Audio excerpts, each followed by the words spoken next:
It is day 200 of the second Trump administration, and Donald Trump's tariff regime is now officially in place. He has been celebrating since late last night. Just before midnight, he posted that billions of dollars, quote, largely from countries that have taken advantage of the United States for many years, will start flowing into the United States. Then, just after midnight, he posted billions of dollars in tariffs are now flowing into the United States of America. Well, today, Commerce Secretary Howard Lutnick said the country expects to take in $50 billion in tariff revenue each month. If that's true, that means it is import taxes or consumer sales taxes, i.e., you're paying it and I am paying it. I have said this on this show many times, and I'm going to continue to say it, because no matter what President Trump says about tariff money flowing into the U.S. from other countries, it is not true. That is not how any of this works. That $50 billion a month Howard Lutnick is talking about is coming from American companies and eventually American consumers. You know who knows that? Howard Lutnick. He knows that. And so does our Treasury Secretary, Scott Bessent. Watch what happened today on Morning Joe. But assuming it does come from Brazil, say, or it comes from any country with a tariff, who writes the check to the Treasury? Well, the check is written to the person who receives it at the dock in the U.S. Mm-hmm. The check is written by the person who receives it at the dock. So the tariff is paid in this country by the importer, is that right? But the Brazilian exporter could decide that they want to keep market share. They could lower their price so that the full 50% of the tariff, say, you know, and they can eat part of the cost. They can eat part of the tariff, which is what we've seen. Okay. But the check is written by the importer, right, at the dock. Yeah, and then, you know, the importer can pass it on or not. Thank you, Eugene. Meanwhile, the Trump team is still trying to figure out what to do about Jeffrey Epstein and Ghislaine Maxwell and the controversy swirling around all of it. A person close to the White House tells NBC News a group met last night to discuss that and other topics. We know that group included Attorney General Pam Bondi and FBI Director Kash Patel. And the DOJ does have a big decision to make. Tomorrow is the deadline to decide whether they will ask a judge to unseal grand jury exhibits from the Epstein case, in addition to the testimony they have already requested. We've got a lot to cover, so let's get smarter with the help of our lead-off panel. Peter Baker is here, Chief White House Correspondent for the New York Times. Dave Weigel joins us, political reporter for Semafor, and Mark Leibovich, staff writer for The Atlantic.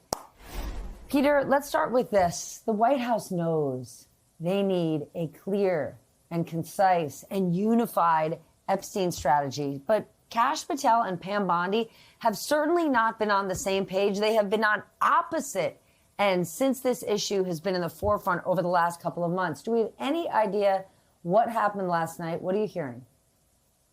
No, I don't think we do. And the problem for the White House is that they're not, this is not supposed to be a strategy session with an FBI director. FBI directors don't participate in political strategy sessions. That's just not something that's been done, and certainly in the post-Watergate era.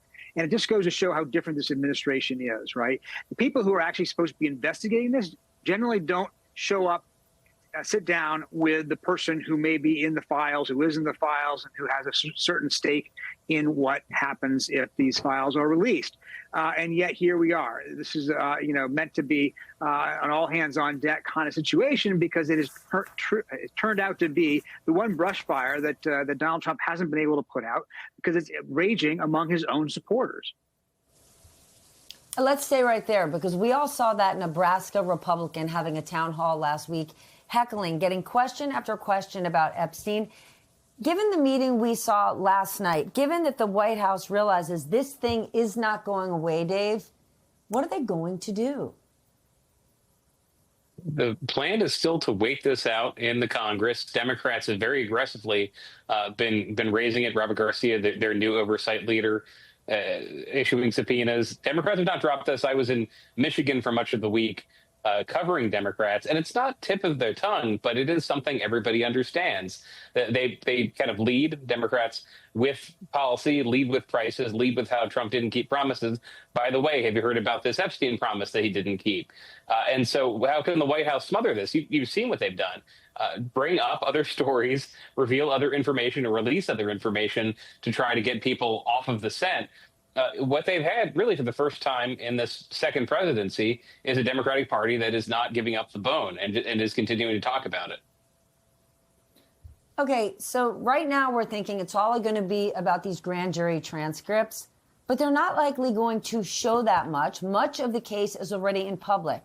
Mark, are they putting basically all their chips around the public trusting their interview with Ghislaine Maxwell, a convicted sex trafficker? And by the way, even if they release the interview with Maxwell, we don't know what other conversations they had with her on that day they met.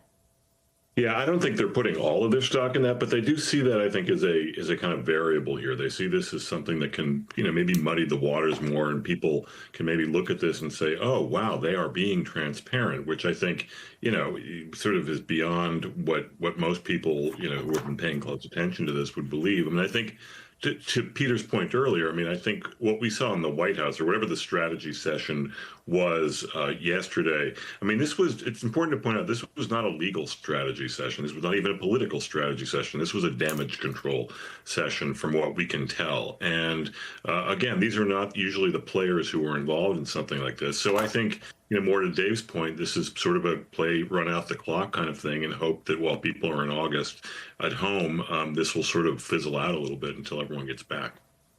Okay, but can we slow that down one more time? A damage control session. The meeting of the minds were not a bunch of political spin doctors. You've got the Correct. head of the FBI and the head of the Department of Justice, Peter. How unprecedented and, dare I say, inappropriate is that? Yeah, it's just not what we see. If the FBI director is not supposed to be participating in political strategy sessions, the FBI director is supposed to be, at most, participating in policy sessions, but not discussing individual cases with the White House, certainly ones that involve potentially the president himself. And I think that that's what's so unusual here. They don't see the FBI director being a neutral arbiter of law. They don't see the FBI director being an independent investigator of potential crimes. They see the FBI director as being a member of the team, another political advisor. Let's remember, this particular FBI director has been a very partisan actor from the beginning.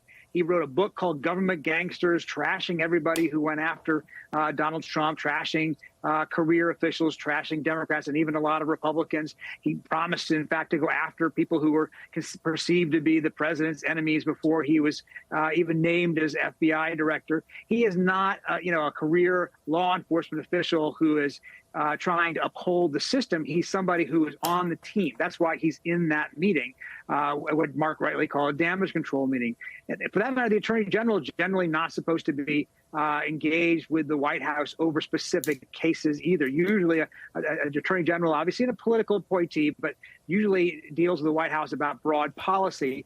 But the White House is generally, of other presidents, kept away from individual cases because they didn't want to be seen as, interfering or directing or politicizing justice. That's not a concern for this White House. All right, Peter, new topic, tariffs. You saw how much work it took to get Treasury Secretary Scott Bessent to admit that it's American companies who pay for tariffs, right? He tied himself in knots, but he didn't need to. Just listen to Nike, who says they're going to cost $1 billion. Adidas, who said it's going to cost them $230 million. Walmart, that said, get ready for higher prices. Doesn't all of this show you that these economic policies are not rooted in economic reality? Well, I think you're right to make that point. Look, tariffs is another word for tax, right? This is a tax on customers, on companies. If it's $50 billion a month, extrapolated over the course of a year, that would be $600 billion a year. Somebody's going to pay that. And maybe, in fact, the companies eat some of that themselves. But ultimately, $600 billion going into the Treasury from tariffs means that $600 billion coming out of the economy, coming out of consumers' pockets, coming out of companies' profit margins. And that's larger, by the way, than the tax cut, proportionately, that the president is bragging that he just passed through Congress. And so I think that, it's important to remember what this is really all about. It's not about foreign countries paying into the United States Treasury. It is about raising revenues or raising protection barriers or doing both. Maybe this would have an impact on the economy over time to encourage manufacturing at home. That's what the president says he wants to do. But in the short run, the obvious impact that people might see are, higher prices in the stores and, potentially shortages of consumer goods in some cases.